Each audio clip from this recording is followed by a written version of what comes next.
किराना की सियासत में चौधरी नाहिद हसन का नाम किसी पहचान का मोहताज नहीं।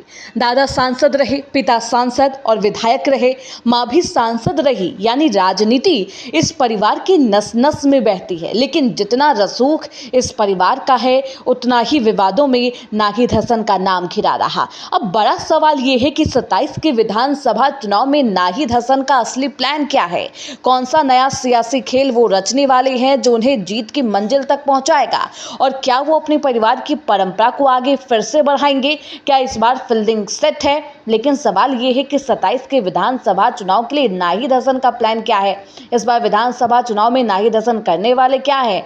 इतना ही नहीं, आखिरकार नाहिद हसन नेता कैसे बने, राजनीति में कैसे आए, बताएंगे इस रिपोर्ट में। उत्तर प्रदेश की राजनीति में मुख्यमंत्री उम्मीदवारों पर जितनी चर्चाएं होती है, उतनी ही दिलचस्पी किराना के विधायक चौधरी नाहिद हसन को भी लेकर बनी रहती है। नाहिद भले ही सिर्फ एक विधानसभा सीट का प्रतिनिधित्व करते हो, लेकिन उनके नाम के साथ जुड़ा विवाद, उनकी सियासी विरासत, उनका जनाधार सब मिलकर उन्हें पश्चिमी यूपी का सबसे चर्चित चेहरा बना देता है। और ये नाम तब सामने आया जब नाहिद हसन के पिता मुनव्वर हसन का निधन हो गया। नाहिद हसन ऑस्ट्रेलिया में पढ़ाई छोड़कर सीधे किराना पहुंचते हैं। उसके बाद वो राजनीतिक लाइफ में एंट्री मारते हैं। किराना का चौधरी परिवार कई पीढ़ियों से राजनीति में असर रखता आया। दादा सांसद रहे, पिता सांसद रहे, विधायक रहे, मां सांसद में पहुंची, मां सदन में पहुंची और अब बहन इकरा हसन लोकसभा में समाजवादी पार्टी का चेहरा बने और चुनाव भी जीता। यानी ये परिवार पीढ़ी दर पीढ़ी सियासत की पहचान बन चुका है। यही वजह है कि नाहिद हसन का हर चुनावी कदम न सिर्फ किराना बल्कि पूरे पश्चिमी यूपी की राजनीति में हलचल पैदा करता है।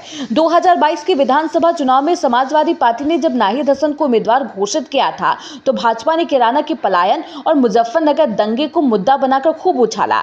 इसी दौरान नाहिद हसन पर गैंगस्टर केस भी चला और उन्हें जेल भी जाना पड़ा। इतना ही नहीं, उनका एक वीडियो भी वायरल हुआ जिसने विरोधियों के उनके खिलाफ बड़ा हथियार भी दे दिया। लेकिन इन सब के बावजूद नाहिद हसन चुनाव जीतने में सफल रहे। उस चुनाव में उनकी सबसे बड़ी ताकत बनी उनकी बहन इकरा हसन, जिन्होंने किराना से लेकर सहारनपुर और मुजफ्फरनगर तक जमकर प्रचार किया और भाई के लिए जनता का समर्थन भी जुटाया। और यही तस्वीर अब 27 के विधानसभा चुनाव में भी दोहराई जाने वाली है। नाहिद हसन एक बार फिर किराना से चुनाव लड़ने की तैयारी में है और इकरा हसन उनका सबसे बड़ा सियासी हथियार होंगी। सूत्र ये भी बताते हैं कि समाजवादी पार्टी इस बार किराना को अपनी सुरक्षित सीट मानकर चल रही है। यही वजह है कि पार्टी नाहिद हसन के समर्थन में पहले से ही समीकरण बैठा चुकी हो। या बसपा, किराना सीट पर किसी भी उम्मीदवार के लिए नाहिद हसन से टक्कर लेना उतना आसान नहीं होगा।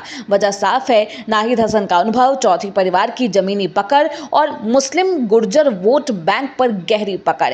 यही कारण है कि राजनीतिक जानकार मानते हैं कि 27 के चुनाव में किराना की सीट पर नाहिद हसन का वर्चस्व निर्णायक साबित हो सकता है। यानी जेल से लेकर जीत तक का सफर तय करने वाले नाहिद अब फिर से चुनावी हुंकार भरने को तैयार हैं।